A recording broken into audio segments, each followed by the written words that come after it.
All Hello. right. Well, welcome to episode 215 of the G2 on 5G. It's the latest inside scoop on everything 5G. Cover 6 topics in about 20 minutes, and it's brought to you by More Insights and Strategy. I'm Will Townsend, and joining me again this week is fellow analyst Anshel. Let's get started with my first topic, and this is pretty big news. Nokia recently named former Intel executive Justin Hoddard as its new CEO. So apparently, Pekka Lundmark, who has been CEO at Nokia since 2020, made the decision to move into an advisory role, move to the board, and Mr. Hoddard is going to take over on April 1st. And this is big news, but I think the timing is serendipitous for Nokia. We've talked about Nokia, what they're doing with autonomous networks, how they're going after data center business.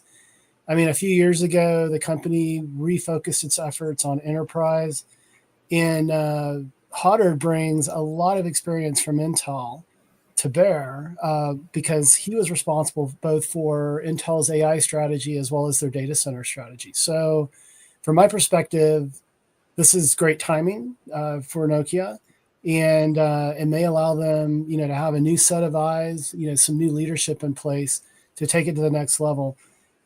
By all intents and purposes, this did not look like it was anything that was, pressured on Mr. Lundmark to lead the organization. It's just an opportunity for the company to move to the next level.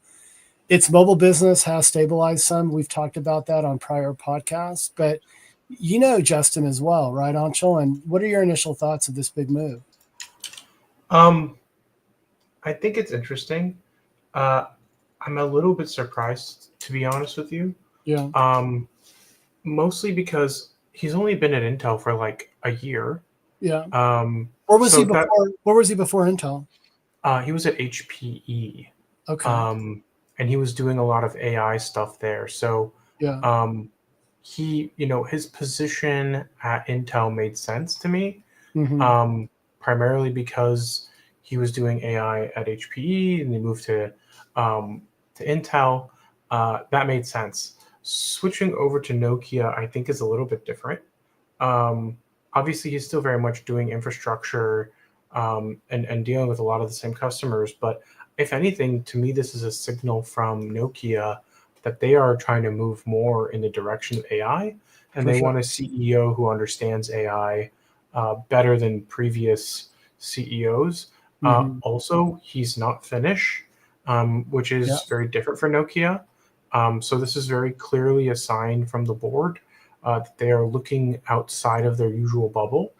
Um, and I think it will probably be a positive thing for Nokia, but uh, I want to see how things are going to change strategically within Nokia. mm-hmm. Obviously, we know they've tried to diversify their business and do more things, but Yeah, I think that also requires a new CEO with different thinking.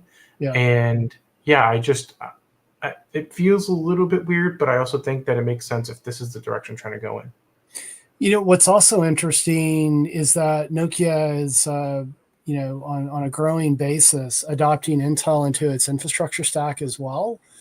And this could be also another reason why they're bringing someone from Intel into Nokia. Nokia has had a track record with us trying to do their own SoCs, and it's been sort of hit or miss, and they're leaning more into Intel for a lot of that. And so, the other benefit here is that bringing in someone that's coming from Intel, but to your point, that's only been at Intel for a year, might help in that regard. So it's interesting. Time will tell.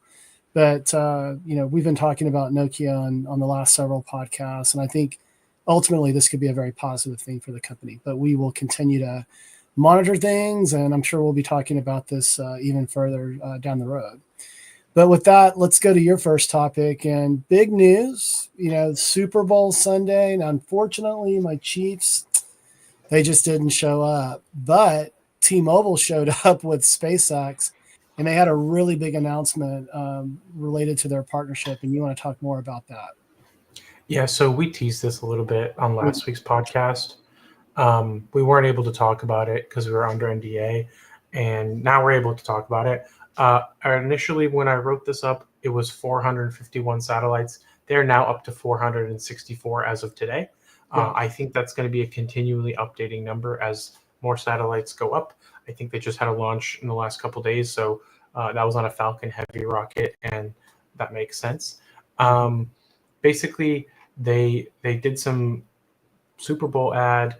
They also worked with Mark Rober. The beta is launched, and it will be available to anyone and everyone on any carrier in the U.S. until July.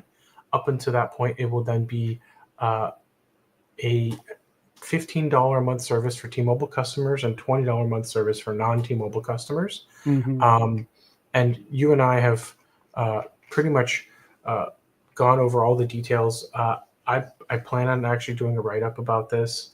I just haven't had time. But yeah, it's really cool. I think the one thing that's really interesting about it is it doesn't require any specific hardware. It just runs on your phone. Yeah. And not only does it just run on your phone, it'll run on a Pixel 9, on a 2024 Moto, Samsung Galaxy series, T-Mobile's Revel series, iPhone 14 and newer. So it's like very much, compatible with a lot of the latest flagship devices. I think with time, there's a chance that it will be available with lesser smartphones. Yeah. But it has to do with the modem and its capabilities. And they work really closely with AT&T. With Apple and Google to ensure that this would be the primary service on people's phones if they have it. So that way it doesn't kick back to the other satellite services. And T-Mobile's basically wants to have as many possible customers on this as they can to enable its capabilities. The network will continue to improve and add features. So it starts out with messaging, and then we'll move over to data, voice, potentially video at some point. And yeah, from my there's perspective, also some interesting things going on. So they're going to try and continue launching more satellites, but also there's going to be a discount for T-Mobile users who want to add it early. It'll be $10 a month there. But if you have the most expensive plan on T-Mobile, it'll be free, which is the Go Next 5G, which is like the constant upgrade phone plan. It's the most expensive one. I don't even have that one. yeah. But it's a lot. There's a lot going on. The beta program is, I think, gonna be a good opportunity for people to test it out. But the one thing that I think is really important about this service is you don't have to install an app. You don't have to launch any kind of calibration software. Yeah. It's good to go right off the bat. All you have to do is do one software update, and that will do everything for you. And essentially the way it works is an LTE network, so it's not actually a 5G network. But when you lose terrestrial service, it will then connect to the satellite service as if it were an LTE network that just magically popped up out of nowhere. So I think that's the cool part, is it's designed to be really easy to use and kind of brainless in terms of how you use it, and it just operates like a cell tower. I think there were some animations where they showed like launching satellites in the sky and Right. or launching cell towers in the sky, and then them covering the sky with cell towers in the sky, which is effectively what these are now. But yeah, I'd love to hear what you think. I blabbered enough. No, you did a great job. I think I tried to cut you off earlier, but two observations I have. Number one, the sort of the frictionless approach that they're taking, I think, is brilliant. When you and I were pre-briefed and held under double secret NDA, they sort of compared their experience to like what you have to do currently with Apple's, where you have to point your phone in the sky and align it to a satellite, and they knew that would create friction. And so I really like what they're doing to basically make it seamless, number one. And then I also find it very interesting that they're opening the beta to customers beyond T-Mobile. So if you're on Verizon and if you're on AT&T and you have the right equipment, you have the right modem, obviously, as you were discussing, you can participate in the beta as well. And that's interesting because they could have kept the beta just for T-Mobile customers as sort of a perk, but they really want to get this out, very broadly in the market. And hey, I don't know if someone would necessarily move to T-Mobile that's on AT&T and Verizon after, experiencing the beta, but I just think it's a very interesting marketing tactic on their part. But, as you and I have discussed for many, many years now, T-Mobile tends to be very aggressive and very innovative when it comes to marketing to consumers. So those are two of my main observations there. But with that, let's move to my second topic. And I'm going to talk about something that you've been talking about on the last couple of podcasts, and it's been the subject of RedCap. And I caught some news recently that O2 Telefonica, and this is the part of the mobile network operator that operates in Germany, is trialing 5G RedCap with Germany's energy sector. And this is a perfect use case, right? I mean, you and I have been talking about the various things that reduced capacity 5G can do. And I'm just going to, this was an RCR Wireless article that I caught recently. But basically, in the press release, what O2 Telefonica is stating is that they believe that this is going to enhance mobile connectivity for utility companies by enabling seamless integration of smart meters, smart grid components, sensors, and other essential devices with power grids and supply systems. And this is a great example of how, municipalities and energy companies can leverage something like 5G very pervasively versus typically how smart grid management has been executed, deployed, and managed has been sort of through bespoke different types of solutions like LoRaWAN and that sort of thing. So and this is the first trial of its kind, so it's going to be really interesting to see the results from this and see what comes next. But what do you think? This has got to validate your passion for 5G RedCap recently. Yeah, I mean, here's the thing. I'm passionate about 5G RedCap because it does a lot of things for a lot of people, which Yeah. is what 5G needs to be. And it does things that 4G did better than 4G did for those applications. Mm-hmm. So, it's going to be more programmable. It's going to be faster, and it's also going to just be cheaper, right? Like Yeah. the cost is a huge problem for a lot of industries, and being able to deploy, 5G RedCap in places like energy Yeah. are going to be huge. And I think 5G will have a very long tail, probably a longer tail than 3G or 4G did, just because there's going to be so many industries that will eventually transition to 5G and just keep using RedCap in perpetuity. So Yeah. I think it's great, and I think we're going to see more applications of 5G RedCap in places that just needed connectivity but couldn't get it reliably. Yeah, and I think we're going to see more IoT applications as well. And Bill Curtis is our analyst in residence at More Insights and Strategy that covers IoT. So I'm not going to steal any of his thunder, nor do I profess to be as deep in IoT as he is. But at a very high level, I mean, this is what LoRaWAN has been promising. And LoRaWAN has really been focused on narrowband IoT. They've been focused on the economics of it as well, and they've carved themselves out a very nice niche, and in the energy sector is one of those niches that they've been focused on. So I think it's going to be interesting to see as 5G RedCap matures, and it comes out of the labs and out of POCs into production, how it impacts LoRaWAN adoption, if it slows it, whatnot. But again, this is a trial, so it's not production. But it's exciting to see the application and the use case here from my perspective. But with that, let's go to your second topic, and you want to talk about the CTIA and 5G Americas and what they are doing from a coalition perspective to fight cable. This sounds pretty Yes. aggressive. So the truth is, CTIA doesn't have cable operators. They're a mobile operator business. So They are that's one thing to consider. Also, right. 5G Americas Little is, biased, right? Little biased. yes, and so is 5G Americas. They're focused on cellular operators. Right. So this is a specific lobbying organization for spectrum for broadband competition. Um, and they're also trying to focus specifically on fixed wireless. Yeah. And they want to basically, their first campaign is titled "End the Cableopoly." Um, Okay. which is aggressive. It is aggressive.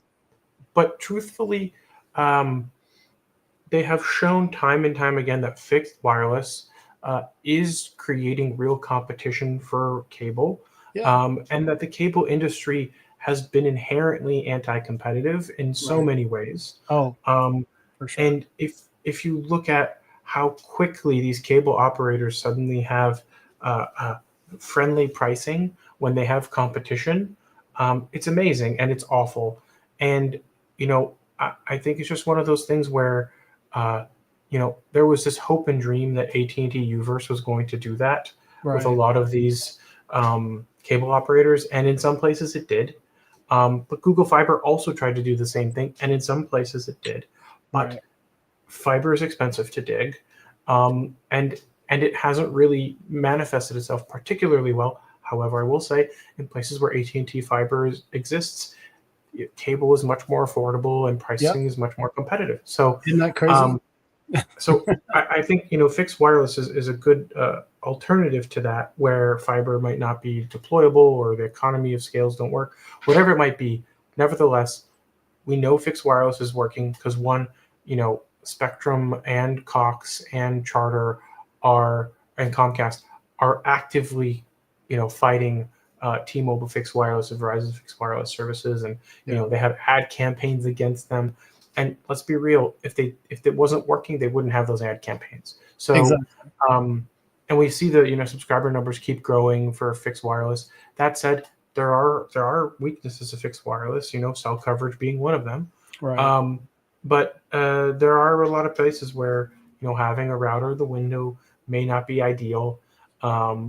And I think it's not the end all be all solution to all problems, but I do Well, think having more options, more solutions available to people. Some people were using Starlink in places just because like they couldn't get good cable service, and then right. they discovered they had fixed wireless available, and they're like they kicked Starlink to the curb because it Right. wasn't as fast or as reliable. So I think there's a lot of places where making every technology available to consumers is ultimately what we should be doing, and letting consumers choose and have the choice. And I think that's really where we should be moving. Whether or not we actually move in that direction, with Elon being in the position that he is, um, I think we're going to see a lot of use of Starlink in places where probably we should see fixed wireless. Hmm. Um, but I hope that eventually we reach a point where you get a mixture of cable, fiber, fixed wireless, and satellite, and the user gets to decide what's right for them based on cost and performance. So we'll see Hmm. what happens. But this is great because I think there needed to be a little bit more momentum behind these efforts, and it's good to see that there's some lobbying happening.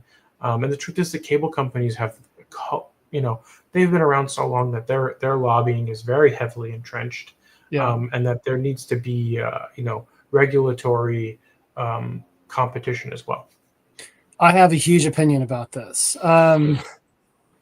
You know, and we'll talk about the Florida Keys. So I've talked about this before. I have a home there in Isla Mirada, and Comcast is really the only game in town, and they have progressively increased the price of cable broadband over the years to the point that this year I'm paying over $85 a month, and it's ridiculous. And one of the challenges in the Florida Keys is that archipelago is solid coral.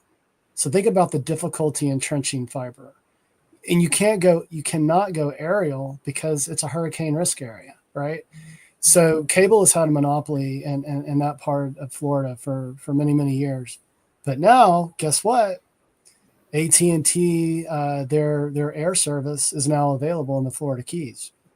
So I will be canceling the Comcast and deploying my AT&T Internet Air service, and I'll share my thoughts on what I think about the quality of the service and that sort of thing. But yeah, I think FWA, we've talked about it being kind of the 5G killer app. We've recently talked about how AI could be kind of the killer enabler for the use of 5G as well, as it goes to network edges and there's a need for mobility and that sort of thing. So I think this is good.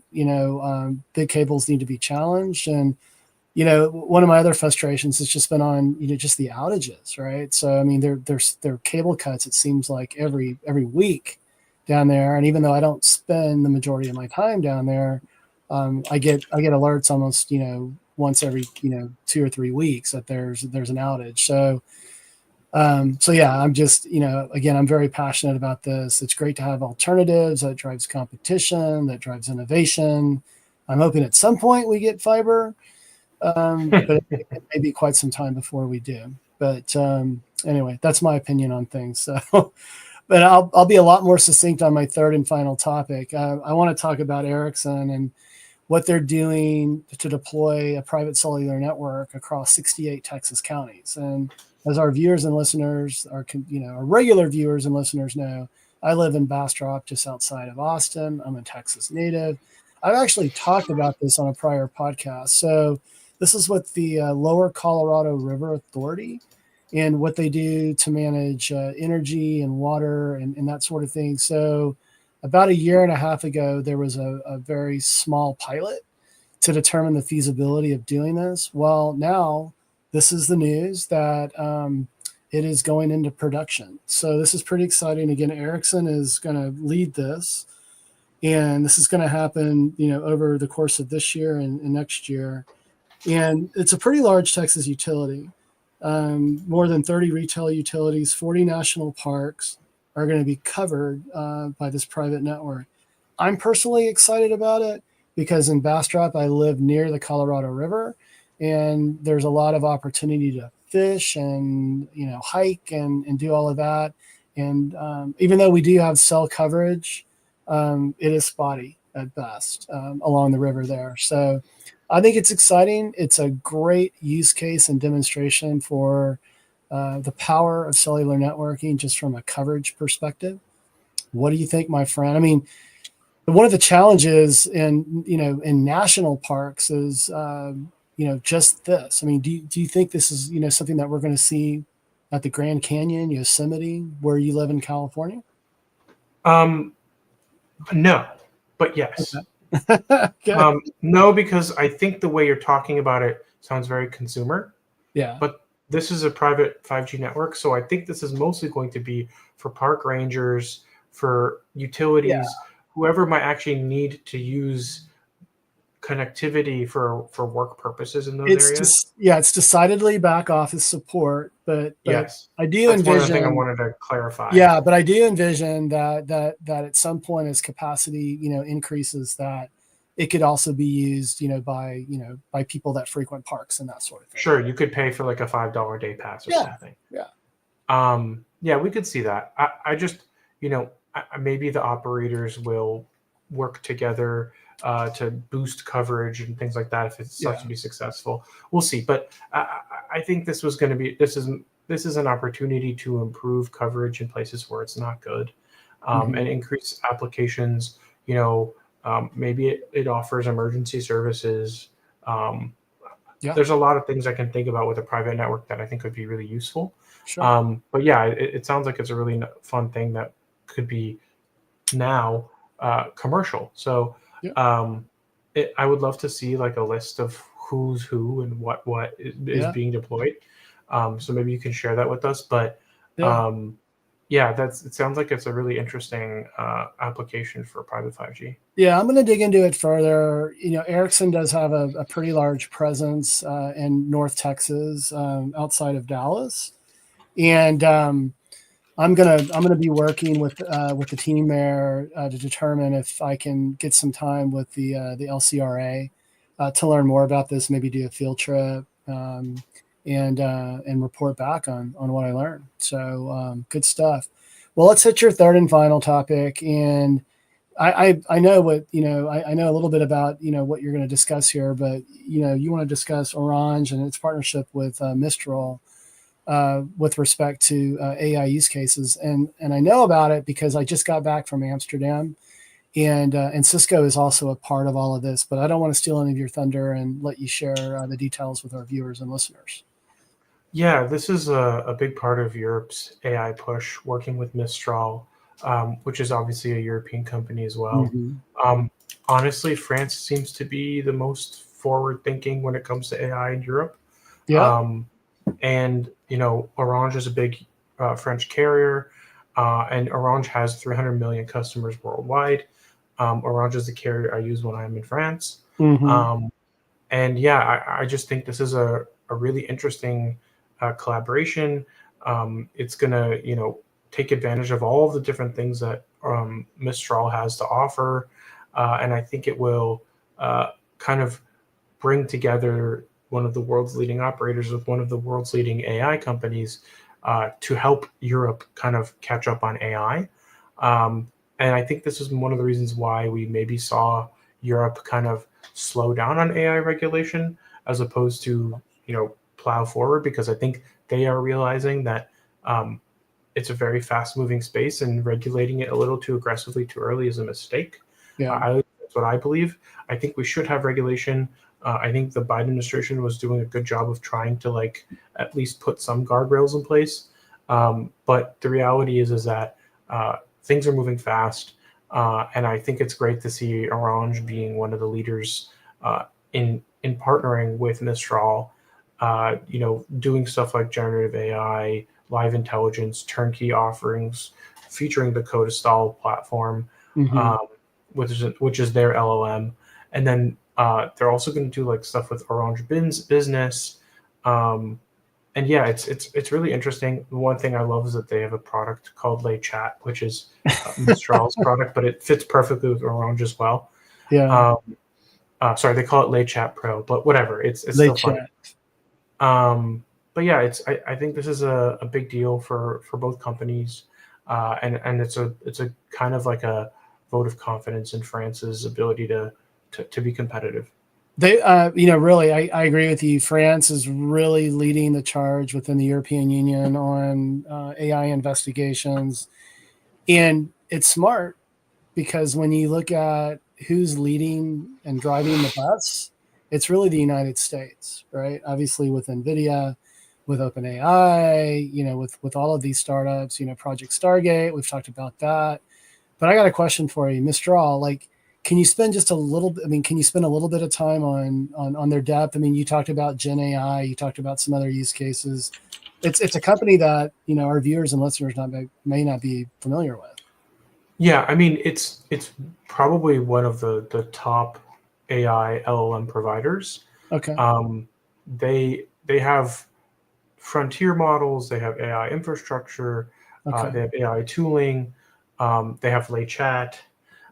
So they're doing all kinds of fundamental research on models, and they have different APIs to take advantage of that. And Hmm. most of the big French um, uh, companies are using them in one way or another. Okay. One of their most popular models is the Mistral 7B model, Okay. which is very, very performant, and can run on a lot of different devices, and is actually used for a lot of benchmarks. So it's a world class model, and they do a lot of fine tuning and distillation, and it's competitive with what OpenAI and Google are offering. It's maybe not necessarily always as performant, Yeah. but it's competitive up there, and their foundational models and their frontier models are quite good.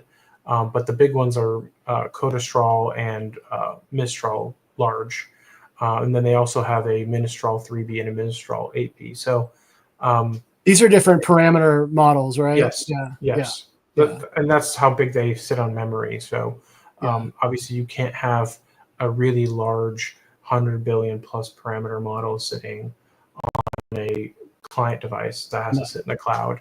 Yeah. But yeah, I think they're the right choice for Orange, especially if you want to keep data within the borders and keep the regulatory scheme consistent. Yeah. Very cool. Like I mentioned, Cisco was a part of this announcement as well.